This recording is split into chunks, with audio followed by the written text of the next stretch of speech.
podcast made by basketball fans for basketball fans. From the hottest takes, news, analysis, and passion for the sport that we all love, this is the Fast Break Pod with Finn James and Will Tremaine. Welcome into the Fast Break Podcast, the podcast made by basketball fans. For basketball fans. Finn James. Will Tremaine. Back again with another episode, I think episode 4 of season 2. Yep. Damn, that's gone pretty fast. What's that total episode count at? 50? I don't know. I think we got to 48 in season 1, so we're at like 52. We've passed a year. Oh, yeah, we've definitely passed a year. I think it was August 20-something when we started it last year, and we're now into September, which, first of all, how fast has this year gone? Yeah, it has gone bloody fast. That is weird. But we're also open to accepting any, birthday presents to the Fast Break Podcast show. So yeah. If you want to send anyone anything out there, millionaire, maybe want to, spend a couple dollars, send our way. We'll be more than accepting, honestly. Not opposed to it. Yeah. Not opposed to it at all. What's on the show today, Finn? First, before we get into the show, just a little heads up to everybody. I'm taking a well-deserved break from work, from the podcast. Well-deserved. Maybe not deserved. No, I'm going on holiday next Saturday, and I won't be back until the following Monday. So, unfortunately, this means there will be no podcast next week and no podcast the following week, which is honestly quite awful timing, considering it is the start of the NBL season. However, fear not. Stay posted on socials. We're going to try and still give our thoughts. Newsflash, Finn is the editing genius around here. He's the mastermind behind all of this. He works in the industry. I'm slacking a bit in that department. Nah, I wouldn't say slacking. I'm going to try my best. We'll still try and get some content out there. It might just not be full-form episodes, the standard 40 to an hour minute long YouTube episodes that you're used to. But yeah, 2 weeks, and then we'll be back better than ever. I am gone for a week after that as well. He's going back to Australia again a week after that. Yeah. So. But no, we definitely stay posted across Instagram, TikTok, maybe YouTube, depending on what we kind of decide to do in this little bit of a limbo period. But stay posted across socials. There's definitely still going to be some content for you, especially now that the Breakers are going to be in full swing starting Friday night, which is very, very exciting. Sure. So still will be some content for you. Absolutely. Will Tremaine going to be running the cutter. And yeah, I think I mentioned in one of the previous episodes, but we've got those media passes. So yes, I'm going to be attending every home game I possibly can, including this Friday night one. And the press conferences. Yeah. Finn, ask some questions, Will. You've got a early flight on Saturday morning, so I don't know about your status on coming to this game, but possibly he might be at still the up game in the air. Me. Who knows? Yeah, I got to be at the airport at like 5 a.m. at the latest. Yikes. So go into a game to maybe get home around 9:30 to go to bed for a 3 a.m., 4 a.m. wake up. Yeah, it might be a bit rough. We'll see how we go. But no, we're going to definitely be bringing really good content throughout this season, especially with these media passes. We'll be heading to all the press conferences, try to ask questions to Coach Kopp, any of the players that come along, and we'll definitely be playing that back on the podcast throughout the season, which is really 100%. Exciting. So looking forward to that. However, maybe we start a Fast Break Podcast newspaper as well, where we can quote the players. Wow. Become a journalist as well, Finn. Wow, we could. You never know. fastbreakpodcast.com/news. Oh, true. But no, let's get right into it. Of course, time codes down below. We're going to run through some world basketball news, including some EuroBasket, which is very exciting. A few little new snippets around the NBL, of course. We'll look into the Breakers preseason tour in Japan, which wrapped up last night. Got a bit of bone to pick during this preseason tour. So if you want to skip to that, pretty big bone.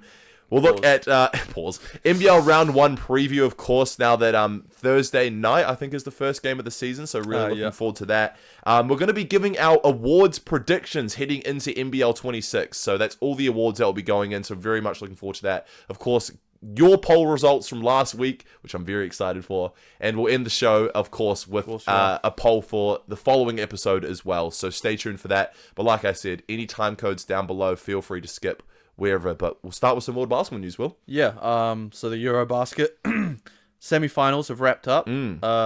Turkey destroyed Greece. Honestly, didn't see this one coming. 94-68 was the final score. Turkey were led by a random guy I've never heard of, Ersan Osmani. He had 28 points, 6 3-pointers. I think it was 6 for 8, so he must be a bucket. Sengun had 15 and 12 and 6 assists as well. So all well-rounded game for Alperen Sengun there. And Giannis struggled really bad in this one. Damn. He did have 12 boards, but he only had 12 points. I wonder what they were doing. So that kind of explains Greece's struggles. I mean, they must have been. I didn't watch the game, Just but ran a really, I'm guessing they like triple teamed Giannis. or they just ran a really good 2-3 zone. Yeah. That's what I'm thinking. I've seen that a lot in EuroBasket this season, especially against Turkey. I did see they had Giannis guarding Sengun, and Sengun was like kind of scoring and Sengun's passing very around good. him, bro. Sengun's been Very good player. destroying because zone is huge in European basketball. Yeah. Playing 2-3s. I've seen it a lot in EuroBasket. I haven't watched an actual game yet, but a lot of highlights. Sengun has been picking apart these zones like it's nothing. He is an absolute offensive genius when it comes to passing, dishing off. But yeah, looking It'd forward be to the exciting final. to see him with KD next year, bro. Oh, The Rockets. yeah. Oh my god. Anyway, in the other semi-final, Germany beat Finland. This one was a bit closer. Oh, so sad. 98-86. So ended Larry Markkanen's phenomenal run at EuroBasket. Maybe he's a shout for like, I mean, maybe not MVP now. They're not going to win it. He'll but make the All-Star 5. for sure. Absolutely. All-Star 5.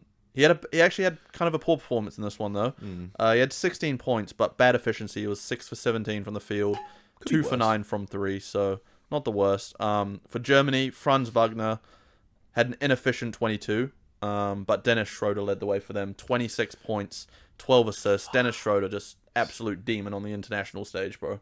Germany, Dennis Schroder. What a player. One of the best point guards of all time in international basketball. All time? For Germany? Yeah, for Germany. He's been their best player for like the last 10 years. So that means the final is Turkey versus Germany. That Tomorrow must morning, be tomorrow 6 morning. a.m. Very exciting. Probably won't be getting up to watch it, I'll be honest, but I'll definitely be having a I'll look at the probably score. be up watching it because the NFL. NFL season's Yeah, you're a underway, big so, NFL guy now. Yeah, I'll be well, not now, watching. but you are. Those games are all at 5 a.m. It's a bit of a pain, but might have to get up early. Yeah. I got a question for you, though, just off the back of this EuroBasket chat. Go on. Dennis Schroder, and I've seen this a little bit in the headlines the last couple days. This might be a very, very hot take, but does Dennis Schroder make the Basketball Hall of Fame? And I'm going to give... I'll just tell you why. World Cup winner from 2 years ago, and he won the MVP, led his team to that. I don't even think USA were in the final. Yeah. Was exceptionally good throughout that tournament. And now in EuroBasket, which is arguably... No, you're not even arguably. It is the best international competition other than the Olympics and the World Cup in terms of basketball. Yeah. Leading his team to a final, potentially winning, because obviously I think they're a stronger team than Turkey. And he'll likely get granted the MVP of the EuroBasket tournament too. And that's in 2 years. Yeah. So with a resume like that on the international stage, with Basketball Hall of Fame not just being, obviously everyone thinks it's the NBA or whatever, but it is the International Basketball Hall of Fame. Despite his, I wouldn't say mediocre, but average NBA career. Very average. Do you think he can break into it with his international performances? I know you were saying there's two different Hall of Fames, right? There There's is the two. Basketball Hall of Fame and the FIBA Hall of Fame. Is that what's called? Yeah, Just FIBA yeah. Hall of Fame, and that's just purely international like accolades. Pretty sure. He's a lock for that, for the FIBA Hall of Fame. Yeah, like Kirk Penny's in that. Yeah. I mean, what he's done for Germany alone gets him in for that. For the Basketball Hall of Fame, I think it's more of a discussion. I mean, no NBA accolades to like contribute to him getting into the Basketball Hall of Fame. I think it solely comes down to what he's done for Germany. And he's won the Basketball World Cup. They haven't won the Olympics. I think that's a bit of a like factor that goes against him. I think maybe if he was an Olympian as well, Olympic champion with a gold medal, that could boost his chances. But I mean, yeah, in terms of just the international stage, he's for sure one of the best players that we've had in the last century. So Century? well, like 21st century, sorry. Oh, the last 2 decades. Since 2000 onwards. So I mean, yeah, it's a tough one. It's a good discussion to be had. I would slightly lean so 50-50. That's hard. Okay, I'll say this. If he wins tomorrow, they win the final tomorrow and he gets MVP, he's in. That's what Wow, I'm saying. okay. Yeah. If not, I'd still maybe just edge him outside of it. Okay. So what about this? They win tomorrow, MVP. Maybe he doesn't make it. There's a World Cup in 2027. He'll be 33 years old, I think. It's not even that old. So not that old. Still like in the sort of entering into the back end of his career. yeah, but for international basketball, I think he'd still be viable. Yeah. At point guard. If they win it again, Oh, he's for sure in yeah, that's what I'm thinking. 100%. Yeah. He is a different breed Yeah. on the international stage for Germany. I mean, he's playing with Franz Wagner, who in the NBA is clearly a better player. Yeah. But for Germany, Dennis Schroder is that guy. outshines him. Franz Every Wagner, time. take a step back, mate. So, Buzzy, yeah. yeah. Really interesting. Good question, Finn. Thanks. What else has been happening in other world basketball news? I mean, this one's not really that world basketball news. I guess it's more closer to home. But NBL, your boy from the Trailblazers, unfortunately, Ashton Hagans. It wasn't really that much of my boy. You know? Wow, you just liked him because he repped the black and red of Portland. Yeah, he has. Was supposed to suit up for the Cairns Taipans this season. Unfortunately, won't be coming anymore due to visa issues, I've heard, which is interesting. I'm unsure how the backstory of that is. Yeah, I haven't really been able to find any more details on that. Neither. But Cairns have replaced him with a guy called Andrew Andrews. Andrew, imagine, bro. I just can't get my head around this. The family's last name was Andrews, and they decided to name him Andrew. Imagine if my name was Tremaine. Tremaines. Or your James.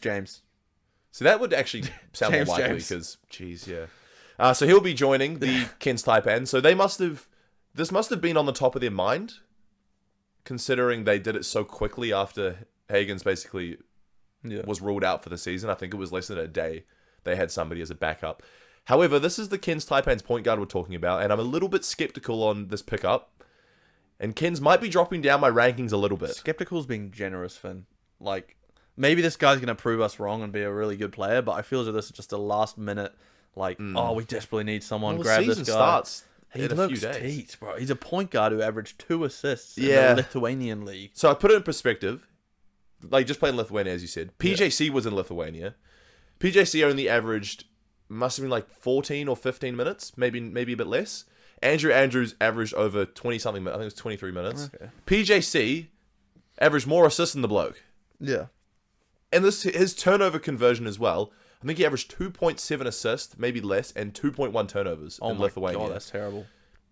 That's your starting point guard, by the way. Yeah. And this is playing along players like Jack McVeigh, who, no disrespect to Jack McVeigh, he's $1 million player, by the way. He's the type of player that thrives off working off the ball. Yeah. Just can obviously his skill set has improved drastically since playing for Houston last year. But you need a great point guard to set up Jack. I mean, that's their main job. Pass first. 2 assists. 2 turnovers? Yeah. Adam Singer numbers right there. See, I'm a little bit skeptical as to how he goes for Cairns. We haven't seen him play. Yeah. So the call out was crazy. That was unnecessary. He likes getting shouted out. So yeah, disappointing. I was excited to see Hagans actually because I heard that he was very good defender. That's what I was really excited to see. His G League stats looked pretty good from the last season as well. From what I saw as well. Points not really. He's not going to be a main bucket getter, but defensive end, kind of Shea Yili-esque. I don't know if they need a bucket getter at point guard though. If you think about it, because you have Jack McVeigh who's going to average, I'd say, north of 16, 17 points a game. Yeah. Admiral Schofield, in my opinion, is going to be a very good player. And Sam Wardenberg has also picked up that. Team, man. Yeah. You did have them quite high, I think, on your... I think it was... They might have been 5th. We have them... I think we both had them making the playoffs. I believe they would. Looking good. But yeah. Andrew I don't know, this Andrew Andrews pickup, I'm feeling some type of way about it. Yeah. And speaking of some more NBL news. Yeah. Derek Rucker, this is something that everybody in the NBL loves, the NBL media. Derek Rucker's top 15. This has always made headlines. PJC 2 seasons ago, I think he got left out of Derek Rucker's top 10, or maybe he was really low. Why do we care about this one guy's opinion so much? No, it's Derek Rucker. The NBL legend, don't you get it twisted. Great guy. I think he's a former champion as well. Yeah, maybe we do a Fast Break podcast top 15. We could do that next episode. Let us know. At the end of the season, maybe we could do that. Yeah. So it was the end of the 2023 season, and PJC was left off Derek Rucker's list. It was very low down. And this was as PJC went and beat Sydney in Sydney to advance them further into the playoffs. He was upset about that as well. He went up to Derek Rucker after he hit the dagger 3 in Sydney, and he was pissed. Yeah. So players care. It shows that. So players do care. And or maybe it was just PJC, but I'm sure that other players around the league must care about this top 15 list. So this is the initial one for this season, Finn. Should we run through it 15 to 1 or 1 to 15? Let's start at 15. Yeah. Let's just run through it all. And then run through it all. So we've got Zylan Cheatham at 15. Admiral, this is an interesting list. And this is also, he's only done this for players that he's seen play in the league so far. So the likes of JaVale McGee aren't there. Mason Rob Jones Baker. isn't there. Rob Baker isn't there because these guys didn't play in the Blitz. So this is also off preseason Blitz and previous NBL seasons for Derek Rucker. So people that have played the league are seen so far. Zylan Cheatham at 15. Admiral Schofield at 14. Bryce Hamilton at 13. Christian Doolittle at 12. Will Magnay at 11. Casey Prather at 10. Tyler Harvey at 9. Joe Lawal-Achill Jr. at 8. Chris Goulding at 7. Xavier Cooks at 6. Jack McVeigh at 5. Parker Jackson Cartwright, finally got a mention, at 4.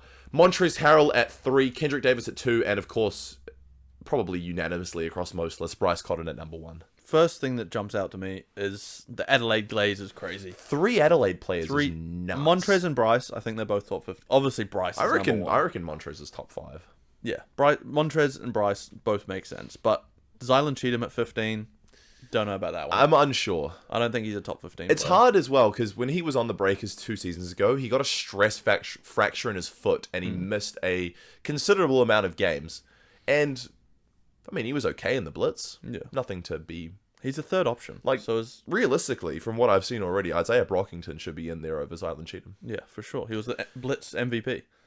So Exactly what some I'm other saying. ones that stand out. Will Magnay at 11. That one's very confusing. Don't think he's top 15 player. Great defender.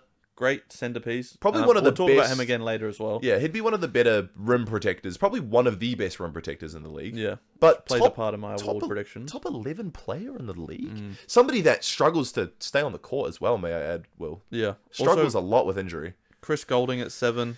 I know He's top 15 for me still. He's still top 15? Yeah. I don't think he's at 7. Like, he's That's definitely at the high. back end, I think. Maybe top 20. Maybe sneaks in the top 15. But he's an old man now. I don't know how well he's going to do this year.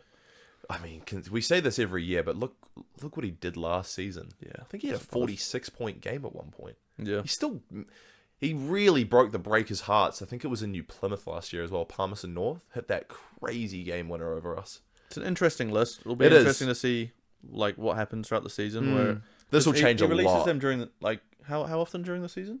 I think he did it at the back end after the season was done, maybe? So just one at the start, one at the end. I think so. He might Okay. change it up, though, because I don't know how long he's been doing it for, but I feel like it's sort of like a new thing in the NBL Yeah. where he's been doing this top 15. I know it was 2 years ago when it first happened, and he's continued to do it, and it's a Yeah. big talking point. He had players DMing him, Yeah. I'm pretty sure. Care about his opinion, which is fair. Which is good. Yeah. I think it's good. People Should we- like to play for it. Should we get into these Breakers preseason games though, Finn? Mm-hmm. They obviously won the Blitz. They've also had another 2 games in Japan, which we don't even know if actually went ahead and if they're real because there's nothing to find on them whatsoever. That'll be my apart from bone to just- pick very shortly. Yeah. Jeez. But from what they've told us, again, can't confirm whether or not this is true. Allegedly. We won the first game against Nagasaki Velka, 93-90. And boy, according to reports, Rob Baker, first game in the Breakers jersey, 26 points, 11 rebounds, and 4 for 5 from 3, Finn. So if this is what we can expect from him throughout the season, man, it just gets you excited as a Breakers fan, doesn't it? Gets you giddy, doesn't it? Yeah, so it's giddy. good. So good, man. So good. Yeah. So that's This is, definitely however, the highlight. Allegedly. Allegedly. No footage of this game. No box. No live stream, no box score. The only thing I got was a press release. Literally, I think it was more than 12 hours after the game. And then they finally posted the final score on the at Breakers midday page. on Saturday. Yeah. Like, what is going on, man? It's terrible. There's You wouldn't even, a casual fan wouldn't even know they were in Japan. yeah. They haven't posted a single post, no No. stories, no nothing. At least put up a highlights like on their YouTube channel. Surely of the the game. media guy over there just could have whipped his phone out Yeah. and taken some footage on the sideline or something. Yeah. Straight Andrew up. Dewhurst, I'm looking at you. Great guy, though. Love Andrew Dewhurst. Some other players that stood out in that first game. Sam Menenga had 25 and 5. So Twin Towers, Sam Menenga and Rob Baker. That's I'm looking so so exciting. So looking forward to that front court pairing, with bro. Rob Lowe off the bench. We've been as talking well. about it a lot preseason, eh? I'm really Yeah. excited for it. Carlin Davidson had a very well-rounded game as well. 12 points, 7 boards, 3 assists, and 3 steals. And then we had no PJC, no Kareem, no Ruben Talangi, and no Max Darling in that I game. think we had 9 players suit up. Still got the win. Still got the win. And that was against the top team, That right? was against the D1 team, who's coached by, of course, Moni Mayor and Paul Hanare, actually. So And a couple of players for them, Finn? Who do they have? Stanley Johnson. Stanley Johnson. Former That's a name I hadn't NBA. heard in a minute. Former NBA player Stanley Johnson. I think he last played for the Lakers? I just remember him from the Pistons days, but No, yeah, I think he was Lakers. Yeah, so he's an NBA player. 37 points on us. 37, And Jarrell Brantley. Yeah. One of my favorite ever imports that has touched the court with the Breakers. Unsurprisingly playing under Modi Mayor, who was incredibly high on Jarrell Brantley. I remember when we lost in the final back in 2023. 2022 it was. Oh, it's 2023 it would have been actually, sorry. Because obviously it's I remember in the press conference after Game 5 where we lost, Modi's talking. Brantley stormed into the press conference and literally was like, I love this guy so much. If he ever recruits you, you're going to have the greatest time. So, unsurprisingly, Jarrell Brantley's still playing under Modi Mayor. They must have a very good relationship. And then we played a second game, Finn, against the Division 2 team. Yeah. Kumamoto Volters. Mm-hmm. We lost this one, apparently. Allegedly. 90-81. But we only had 7 players suit up in this game. Crazy, yeah. So even less players. No Rob Baker in this one. Apparently they were sick. Illness. To be fair, Rob Baker, I saw him go to Instagram. He was complaining. He said 3 continents in 10 days. Because he's playing in the Ameri Cup, Yeah. then over to New Zealand, and now he's in Asia. Yeah. That's a lot of travel in 10 days. Those I are guess, long but, flights. Mate, you play basketball for a living as a professional, so maybe keep the complaining. He showed out his first game as well, so I mean. Yeah, he did.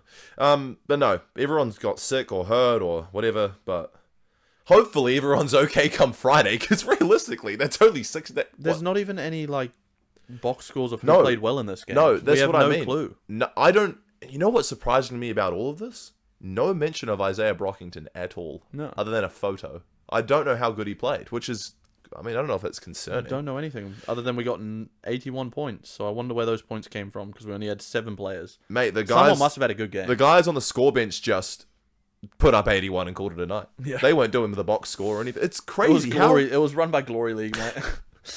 It's you been know- emailed to them. Yeah, bro, it's like us on Men's League night when they don't have any score benches. We do it ourselves. Mate, they had PJC, Kareem Lopez, and Rob Baker sitting there touching the iPad. Yeah. Oh, that's a 3 that he missed, but we won't put that one in. So, That would explain Rob Baker's 4 for 5 from 3. just quietly. Maybe they just didn't put in a couple of the misses. But yeah, no, Anyway. we don't even know what happened in game 2, apart from the fact that we lost, Yeah. which is, I don't know. But this is where I have my bone to pick. Yeah. As a Breakers fan, who's only seen 2 games from the team so far this preseason, the Blitz, that was all we got. Which we won. Which we won, and we were so excited. Mm-hmm. And I thought, oh, cool, we're going to Japan. This is, first of all, great experience. Boys trip to Japan, and it's in the preseason rather than the actual season, which is great. Yeah. Going over playing a B1 and a B2 league team. Why are we not making this a big deal? I mean, I think I don't I should care have that it's checked preseason. out, honestly, VIP box. That might have been the move. During the game, it was VIP on live. box. VIP box. We don't could come watch in that, clutch, by the bro. way, because Oh, that is yeah. illegal. Oh, I've true. just heard that Yeah. it's good. I forgot about just that. heard that it's good. Thanks, Finn. Somebody told me. Yeah. It would have been somewhere. Tribe didn't even have this, which I'm so surprised because Tribe has fucking everything. Yeah. But yeah, my bone to pick is we didn't make a deal Coverage. out of this at all.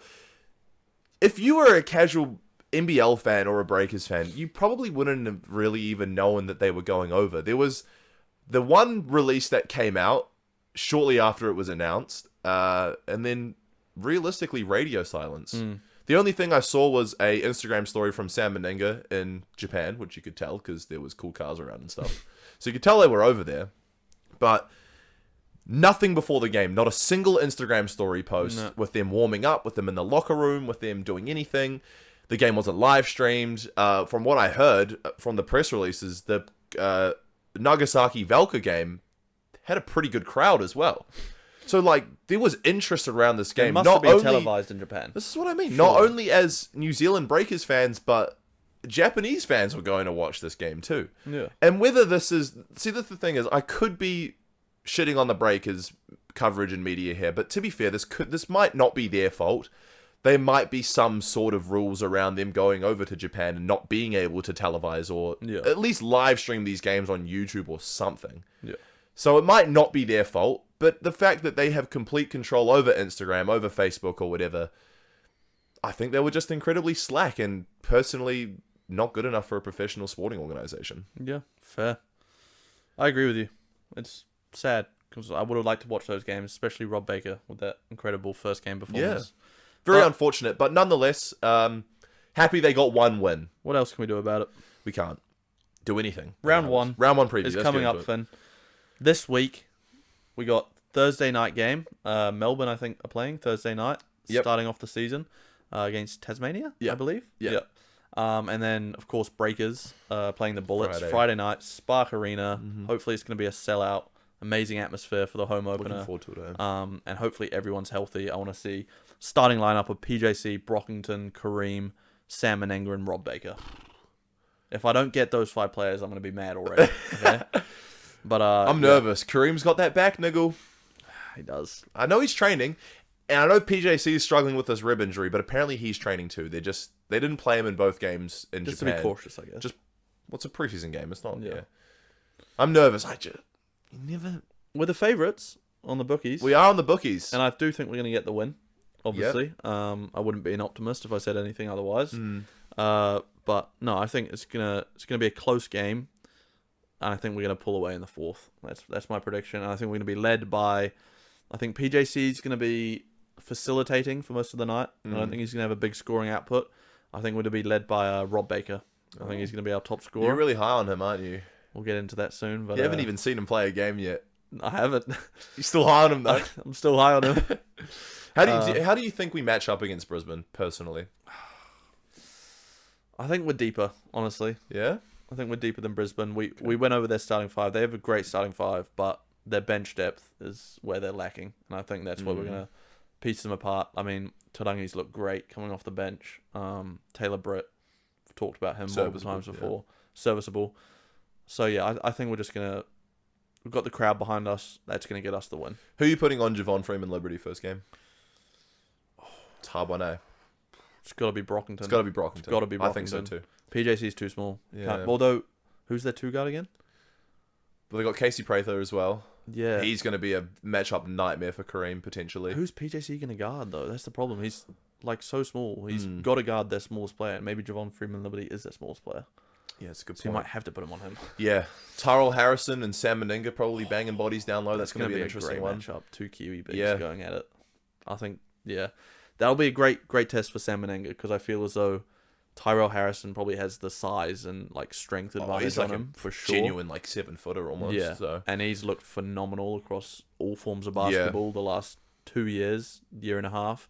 So I mean, if Sam can really go toe to toe with Tyrell Harrison, I think that's a big sign for the Breakers for sure. It's where I was quite high on Brisbane in my preseason. You were, yeah. I think they have a great lineup. They do. I'm a bit nervous, but I don't know we'll see how we go. You think we're gonna win? I hope so. Yeah. Yeah. I mean, we're at home, right? That's always a thing. People think... Are you even a Breakers fan, Finn? Massive Breakers fan. What do you mean? Right. I think I'm also a realistic... I'll ask you again then. Are we gonna win? Yeah, of course. Yeah, that's what I was looking for. Yeah, we're going to win. Scanning over the other games, though, on Sunday, double header for us in the first round. Yeah. We got Melbourne United in Melbourne. Oof. And I know we did our predictions last week, and I had them, I think, 7th.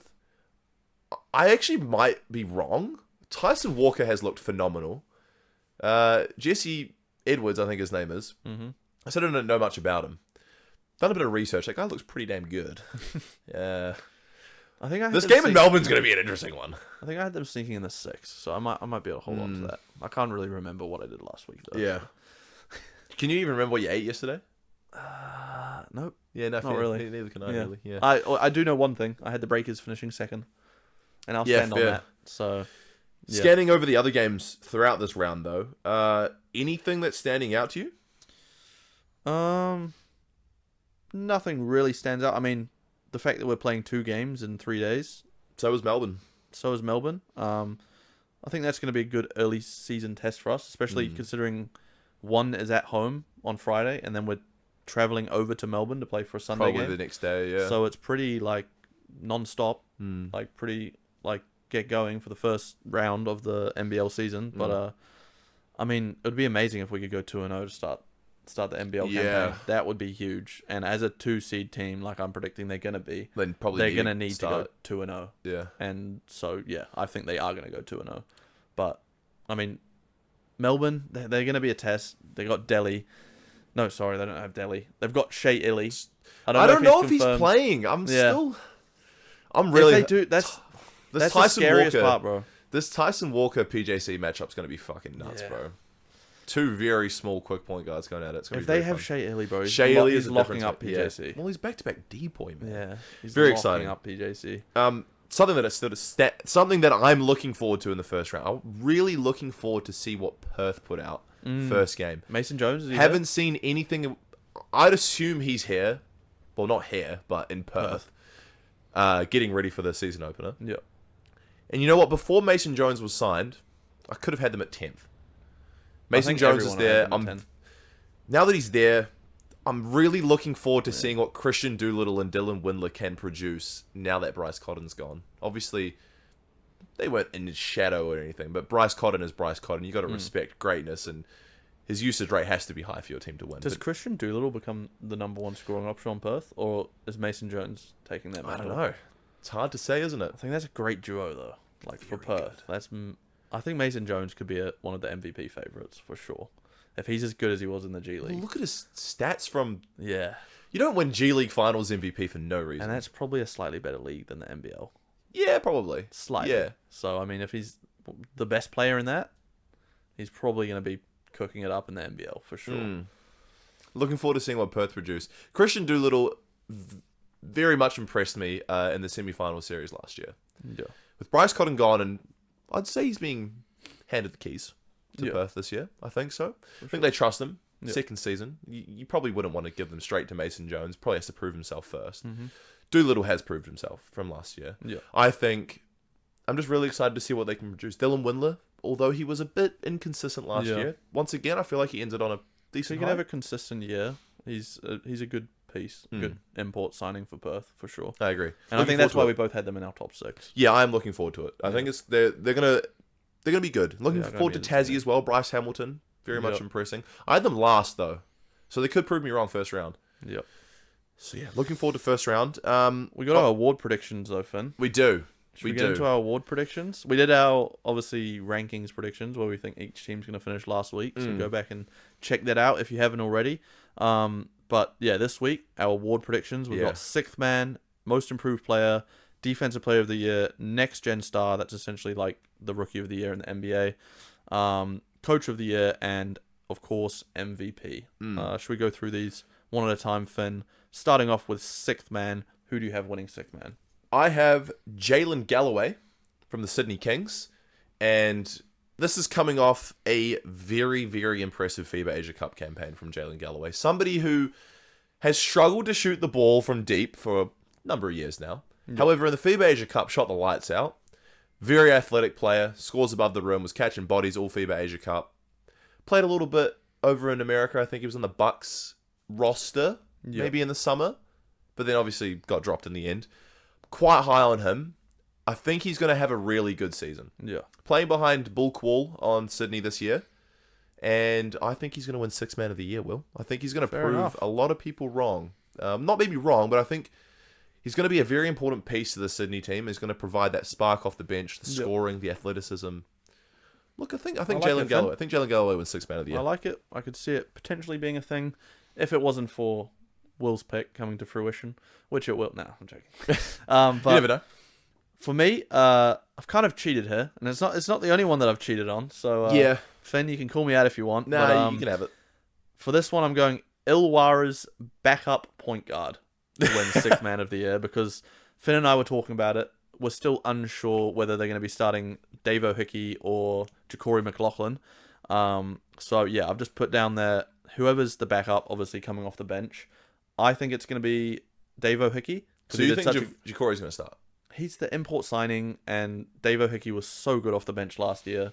If it ain't broke, don't fix it. But maybe, like, you think Dave O'Hickey's going to start, and Ja'Cory McLaughlin's going to come off the bench? I think he's earned that position. He's earned it, for sure. Yeah. So, either way, I think the two of them with Tyler Harvey, those three players are going to be the only players playing the 1 and 2 minutes throughout the whole game for Illawarra. So I think all three of them are going to have like equal minutes somewhat. So whichever one of them it is that's coming off the bench is going to be like putting up numbers for sure. How do you qualify for a 6-man? How many games do you have to start on the bench? Because Probably what if the they majority like? of them, What if for they sure. half it? They could do that. That was what was the problem with your Yeah. Mojave King pick last year, wasn't it? Yeah, and the Started fact that a he bunch just of got games. injured all the damn time. Yeah. So Who knows? But Yeah. I think if there's a clear-cut guy that comes off the bench for every game and he's going to be playing lots of minutes and probably putting up numbers, that's why I'm leaning towards that pick. fair enough. Yeah. I actually do like that pick as well, especially if it's Dave O'Hickey. Yeah. Just quietly. Definitely Dave O'Hickey. Most improved. If Dave O'Hickey's coming off the bench, yeah. it's for sure him for me. Yeah. Most improved player of the year. Will your pick? I've got Ben Henschel. Fair. On Very the fair pick. Perth Wildcats. He obviously went and tried to get drafted into the NBA. Came up short, went undrafted.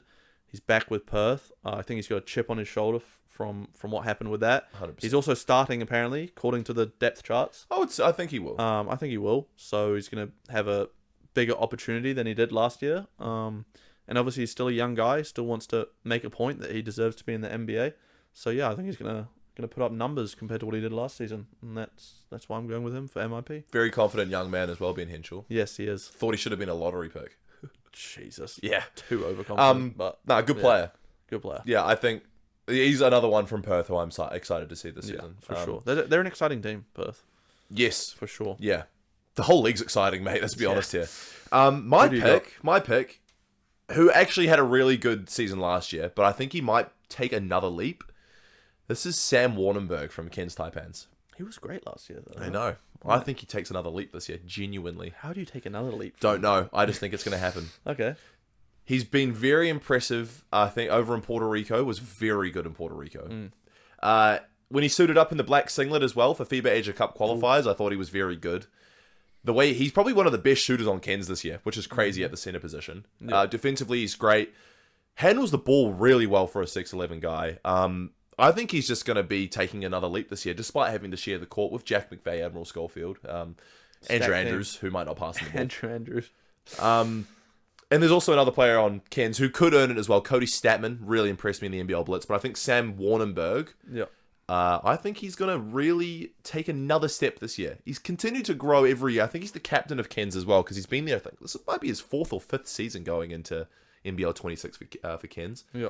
But yeah, I think he wins it. I genuinely think he's just going to have a great year, and just his numbers are going to improve. Don't mind it, Finn. Don't mind it. And he's a Kiwi, so it feels good Yeah. doing true. something like that. Defensive player of the year for you. Defensive player of the year, I have gone with Will Magnay. Yeah. I know we kind of just talked down on him being in the top 15 of Derek Rucker's list, but that's more to do with his offensive part of his game. I think defensively, he's just an absolute anchor piece. I think he was like 2nd or 3rd in the league in blocks last season. I think he's just going to be that centerpiece, just, solid center who's going to be a great elite rim protector, I think, in this league.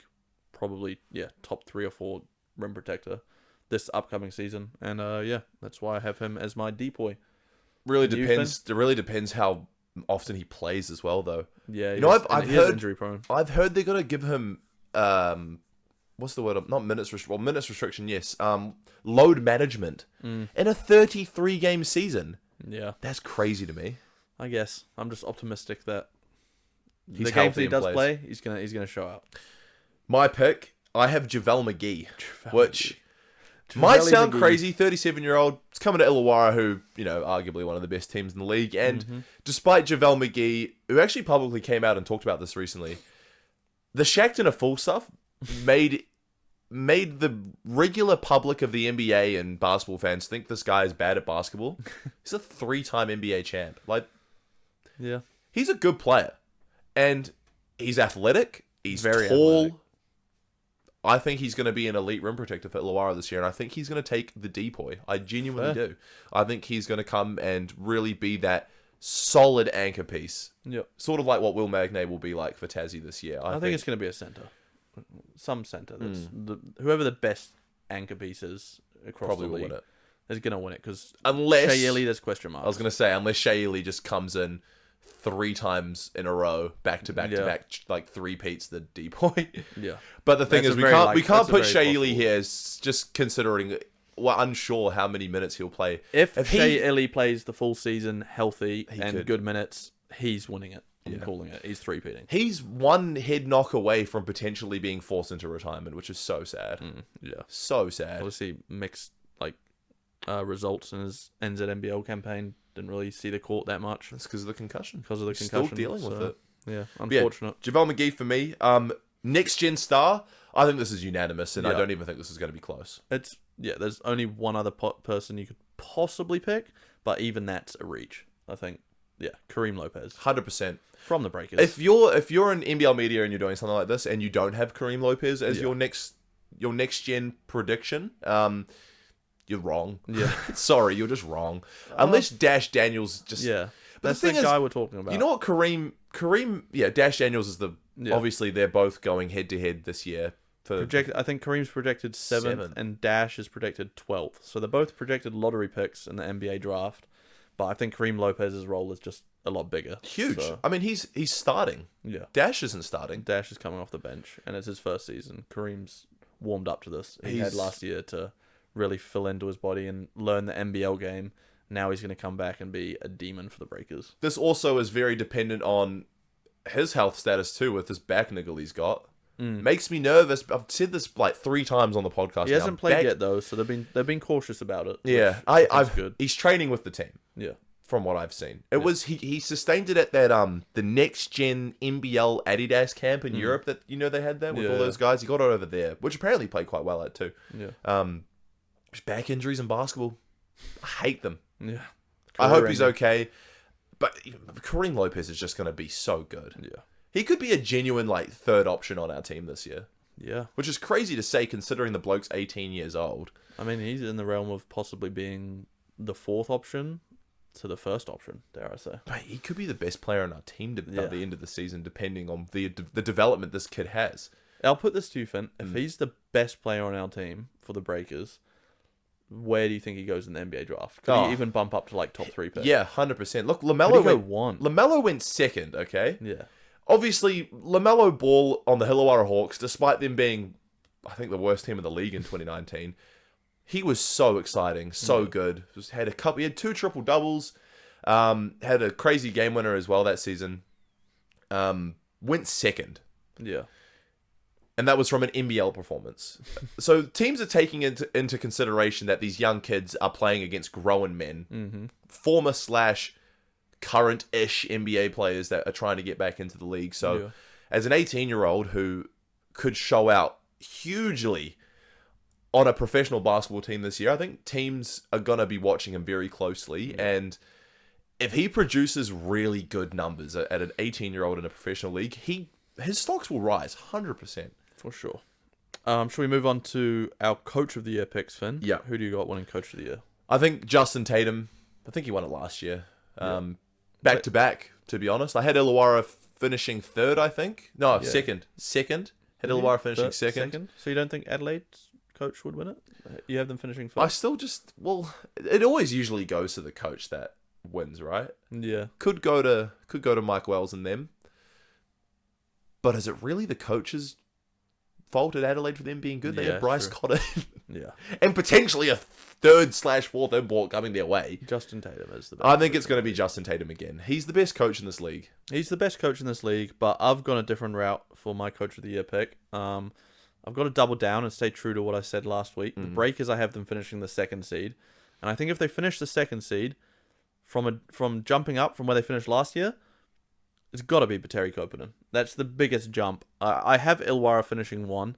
They finished 1 last year, and Justin Tatum already won it. So, I mean, if Pateri can take the Breakers from where they were last year to 2nd place, I think he's going to win it.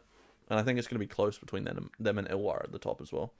I like that pick, So, genuinely. I'm going Pateri Koponen. I'm really high on him this year, Will. For sure. I was high on him last year, He's in a fact. great coach. Considering the type of numbers that we were putting up before the FIBA international break, where we let Freddie Gillespie go and Taco came in, I thought our offense was the best in the league. For sure. I mean, we were the league leaders in points, I think, at one point. Obviously, PJC was leading the MVP race.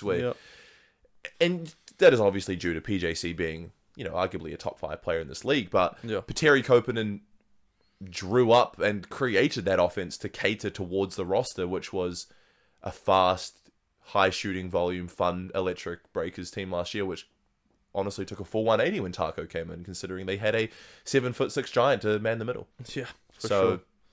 I'm really excited to see considering how consistent the roster will be this year, fingers crossed, no injuries or whatever, Petteri Koponen can produce by the end of 33 games. Yeah. Very exciting. I believe it's going to happen. Fair enough. MVPs, Finn. Who do we got? You've gone with a pretty safe pick. I've gone with another somewhat cheating pick.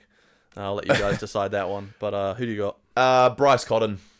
I think he's going to win his 6th MVP, 6th MVP. which is crazy. On a new team.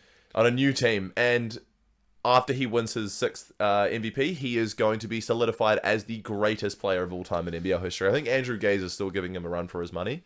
I think Bryce Cotton, if he wins the MVP, back-to-back, leads the league in scoring once again, gets his 6th MVP. What if he leads the league in scoring, wins MVP, and wins the chip and finals MVP? Oh, he's Is the it one of the GOAT. greatest seasons? Runs ever. On a new team as well. Yeah. Holy. Damn. Um, Yeah, Bryce Cotton for me. Will, you? Nice. I've gone, like I said, maybe I'm cheating again, like I did with the Illawarra 6th man pick. But I've gone 3 different players. Again, Optimus Will.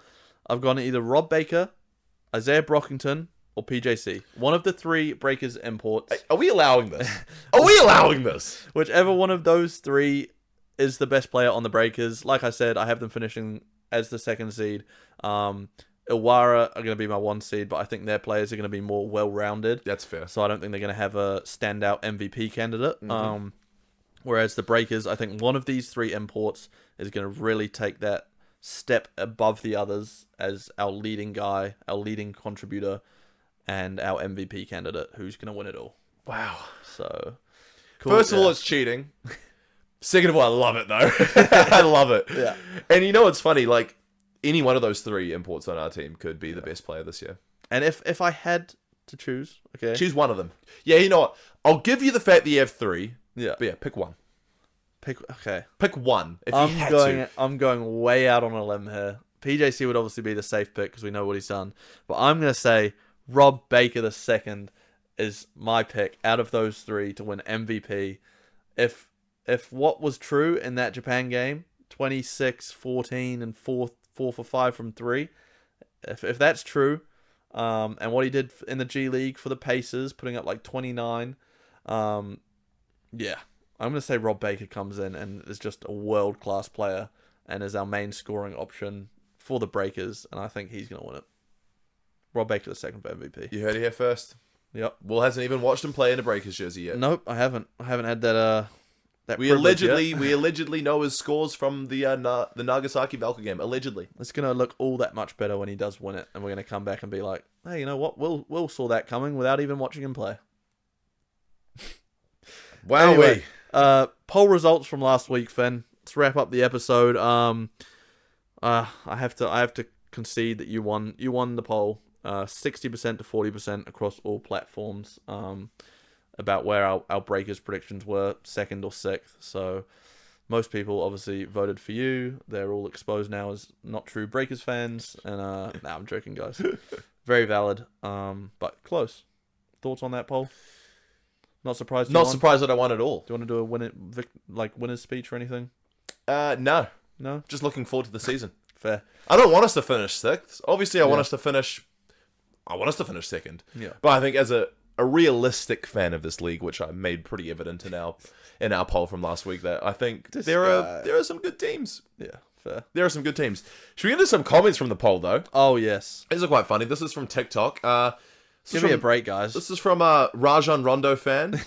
We all know who that is. Will, my optimistic king. Thanks, Liam. This one's the best, Finn. Yeah, go on. Dame. Not this Dame. Sorry, my second favorite Dame. Commissioner Damian Finney-Wade from Hoop 33. He said, "Get Will on the court, and they're finishing 1." Wow. He is a smart man. Yeah, he is. Honestly, Yep. if I'm on that court, the MVP discussion. I was going to say, yeah, would you just win MVP as well, considering? Obviously. Yeah, fair play. Bro, like, we're sweeping the league for 20 years straight until I'm an old man. Wow. So, Dame knows ball. Yep. This one from Henry. Does will mean second from the bottom? So 8th place. It's a bit harsh. It's a bit harsh. And this last one from Traff Dog.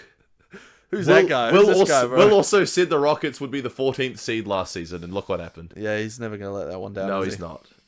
Very fair, Traff. I won the poll that week, which honestly, not surprised. I think it was. You have to admit. I don't know. No, you don't. Stick to yourself. From the people I've talked to, that's all I'll say. A couple of professional basketball athletes. Oh, here we go. Here we go. They've said that they align their views more with my pick at Good on Breakers you. finishing second. I won't name names, but yeah, that's all. Okay. I'll say. And now to this week's poll, and this is where we round off the episode. Of course, this week's poll. Jeez, spit it out, Finn. It's for round 1 of the Breakers, and this is a pretty broad one. Well, not broad. It's a yes or no answer, but maybe slightly optimistic. Do the Breakers start the season 2-0 to start NBL round 1? Obviously, they have the Brisbane Bullets on Friday night, and then they travel over to Melbourne to play Melbourne United on Sunday. Do they start 2-0? Yes or no? I'm Comments going down yes. below. What are you going? Yes. Yes, Why? because I have them finishing the 2 seeds. They need to win both. I got them finishing. I'm going to say yes too. Why You're not? gonna say yes? I got them. Oh. I'm saying yes. From what I've seen so far, I'm really enjoying this. Okay, but this kind of contradicts your predictions. Well. We could. You have them starting 2-0 with an away game win in Melbourne, and you think they're finishing the 6th seed? Where did I have Melbourne in the season? 7th. True. Fair. I'm scared though because Melbourne look very good They do. at home. Yeah. Very excited though, and I'll be an optimistic Breakers fan. You keep calling me out on my Hey. loyalty to this club. They're going to start 2-0, but vote down below. Of course, we'll be reviewing your comments throughout. If you know, the week. you know. We were watching the All Blacks and the Warriors the other night, Finn, and you were not being a patriotic New Zealand fan. That's all I'll say. All I could hear during the South Africa game is, "Oh, that was a great breakthrough from Cheslin Colby. Great player. Man, he's good. Great player. The whole game. That's all I heard." Williamson, great player. This guy. No. Marnie Libok, great player. Thanks for tuning in, guys. Sorry if that was a weird cutout. The camera just overheated. That's never happened before. Yeah, but Oh, well. thanks for another episode, and we'll see you in. Yeah, we'll get some content out throughout the week after the games. But full episode, we'll see you again in 3 weeks. 3 weeks time. I apologize. Sweet. See you then, guys.